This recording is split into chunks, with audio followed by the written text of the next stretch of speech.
Halo anak-anak, apa kabar? Semoga baik-baik saja.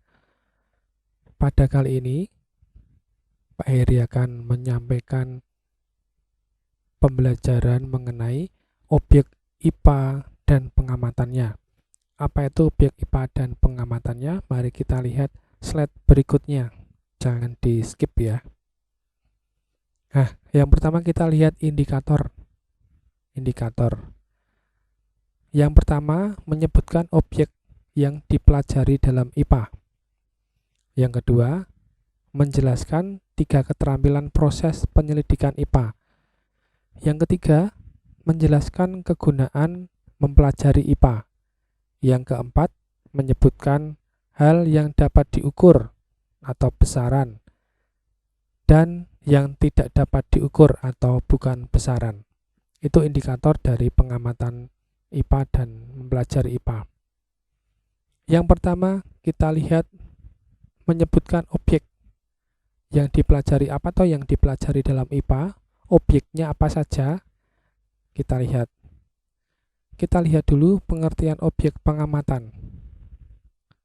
Benda atau hal dan sebagainya yang dijadikan sasaran untuk diteliti, diperhatikan dan sebagainya. Jadi objek itu lebih ke benda atau hal dan sebagainya, banyak ya. Itu menurut KBBI. Ilmu berupa pengetahuan tentang suatu bidang yang disusun secara sistem menurut metode tertentu yang dapat digunakan untuk menerangkan gejala tertentu di bidang pengetahuan. Kalau di bidang IPA berarti ya di bidang alam. Nah, terus apa objek pengamatannya dalam IPA? Objek pengamatan dalam IPA adalah segala sesuatu yang ada di alam semesta. Ya, segala sesuatu yang ada di alam semesta. Alam semesta itu luas, mulai dari yang kecil tidak bisa dilihat oleh mata sampai yang sangat besar sekali tidak bisa dilihat oleh mata, seperti galaksi, kumpulan-kumpulan galaksi dan sebagainya, tidak bisa dilihat oleh mata langsung ya, perlu bantuan alat. Itu objek pengamatan IPA. Nah, misalkan seperti makhluk hidup, manusia, hewan, dan tumbuhan. Nah, ketiganya tersebut itu dipelajari dalam cabang namanya ilmu biologi.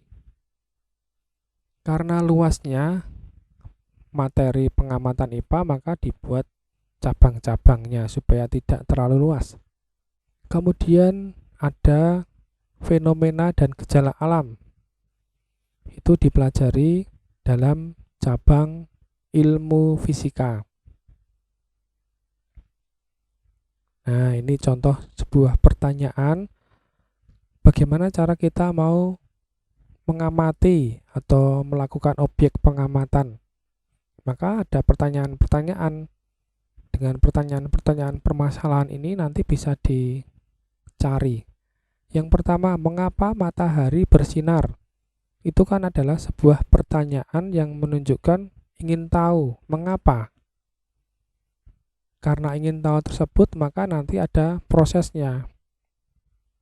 Ya, tidak bisa hanya melihat ya karena matahari bersinar, itu bukan sebuah jawaban.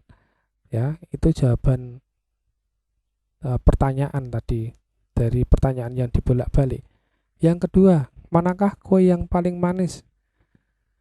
Nah, untuk menjawab kue yang paling manis maka perlu sebuah uji coba, ya, sebuah proses juga dengan lidah terutama yang bisa merasakan manis. Kemudian yang ketiga, apa itu bulan? Untuk mengetahui apa itu bulan juga perlu sebuah penyelidikan, sebuah proses. Ya. Yang keempat, mengapa bintang bersinar di malam hari? Itu juga sebuah proses. perlu proses juga. Yang kelima, misalkan jika menemukan suatu data, apa kesimpulannya? Itu juga. Kemudian bagaimana mendapatkan air bersih dari air keruh? Ya, bisa dilakukan sebuah proses juga. Kemudian apakah bunga yang ditanam akan tumbuh? Itu juga. Nah, mulai dari pertanyaan-pertanyaan masalah ini yang mau diamati, maka perlu keterampilan proses dalam menyelidiki. 3 cukup ya, secara umum. Yang pertama adalah dengan pengamatan. Dari permasalahan tersebut kita harus mengamati.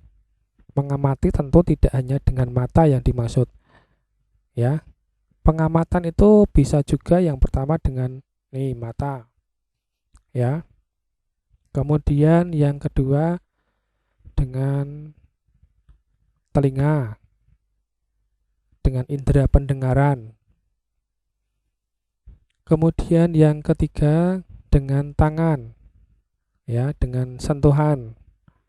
Kemudian yang keempat dengan lidah, pengecap. Kemudian dengan hidung. Ya, dengan hidung.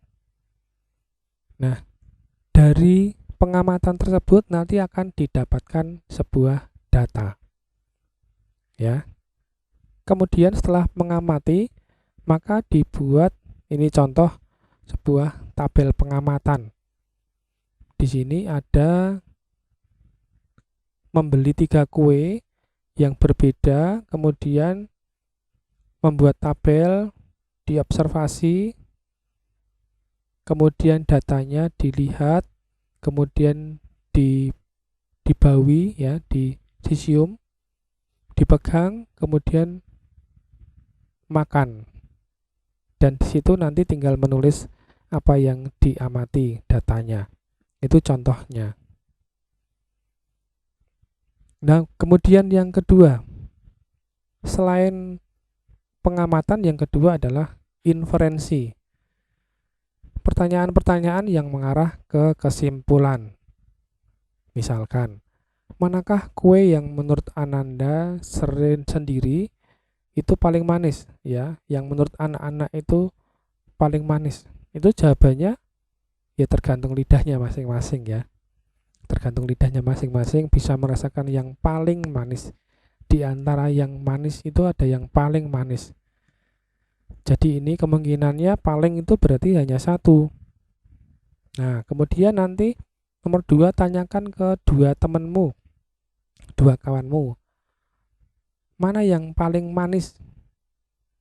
Nanti ditanyakan dengan 2 kelompok atau 2 teman dan juga oleh banyak orang.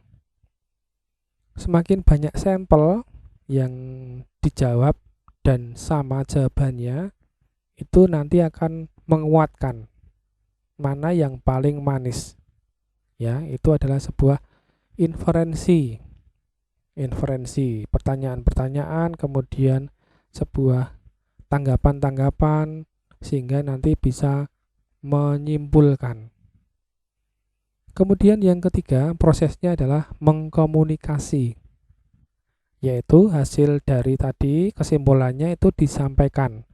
Perlu disampaikan atau dipresentasikan atau ditulis di kertas untuk dilaporkan, itu perlu. Ya, ini adalah proses dalam IPA. Supaya orang lain itu bisa menyimak. Ya, dari hasil diskusinya, dari hasil pengamatannya, supaya juga orang lain bisa mengetahui. Nah, kegunaannya apa atau kegunaannya? Kegunaannya yang pertama adalah bisa memahami berbagai hal di sekitar kita. Bisa paham. Misalkan, mengapa toh kok matahari itu bersinar? Oh, ternyata gini, bisa paham.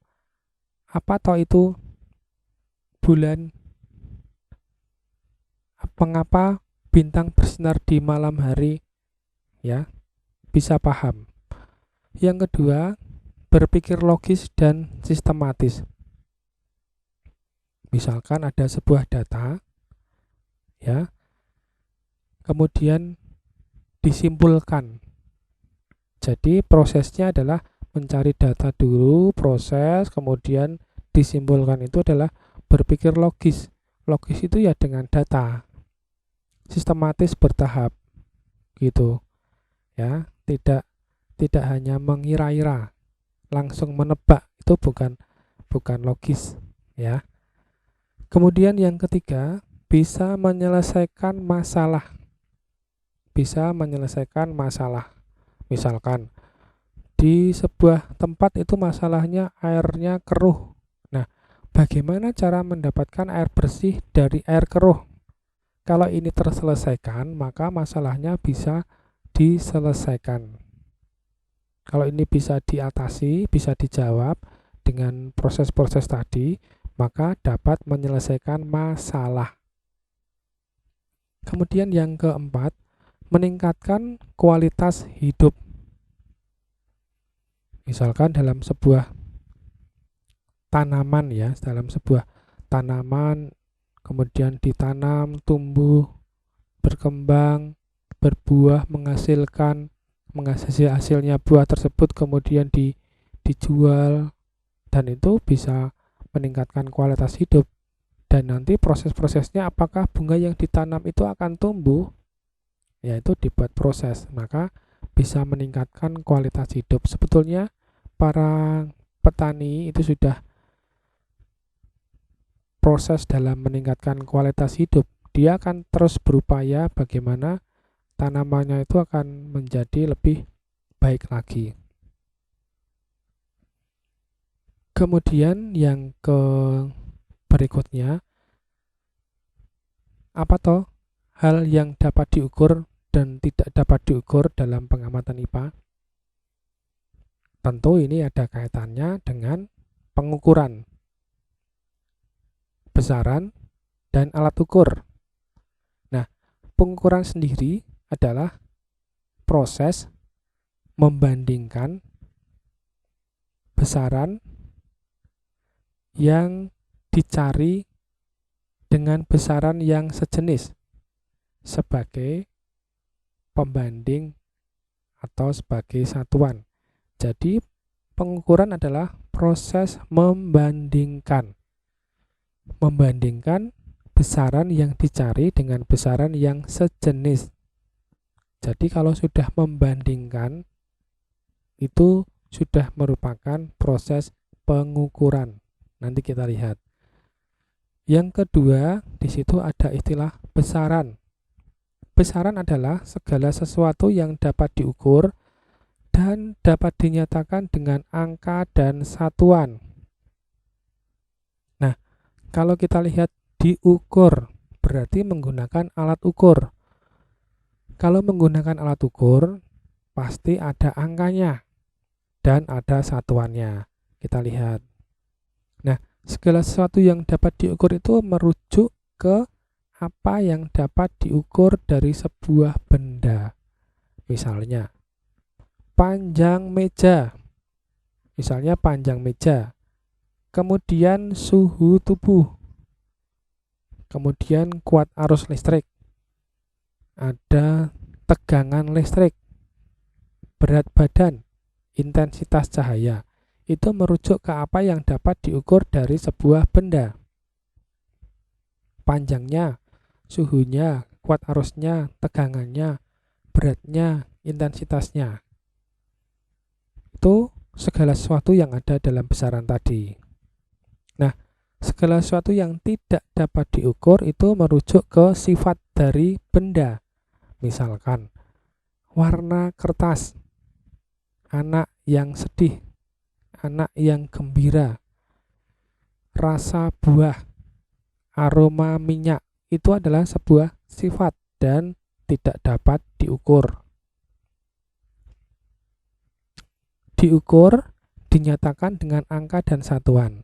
Tentu menggunakan alat ukur kalau diukur, ya. Kemudian angka, jelas.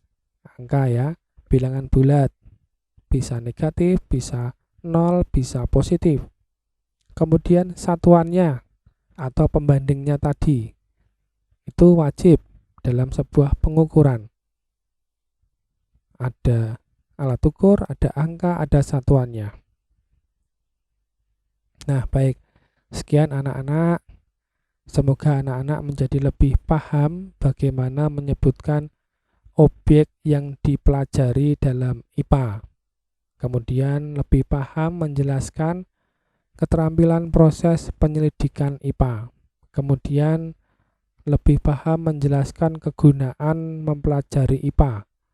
Kemudian menyebutkan hal yang diukur dan tidak dapat diukur atau bukan besaran. Ya. Baik. Ini ada latihan singkat untuk mengetahui anak-anak bisa memperhatikan tentang pengamatan IPA atau tidak. Ini anak-anak bisa klik di https://bit.ly/latihan_singkat. Ya. Jangan lupa di situ sudah ada latihan soalnya, anak-anak tinggal ngisi, ini online. Baik, begitu materi tentang objek ilmu pengetahuan alam dan pengamatannya. Semoga anak-anak bisa lebih paham dengan video ini.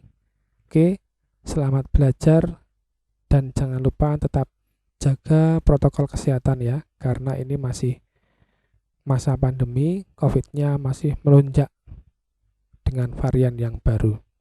Baik, selamat belajar, berkah dalam, Tuhan memberkati.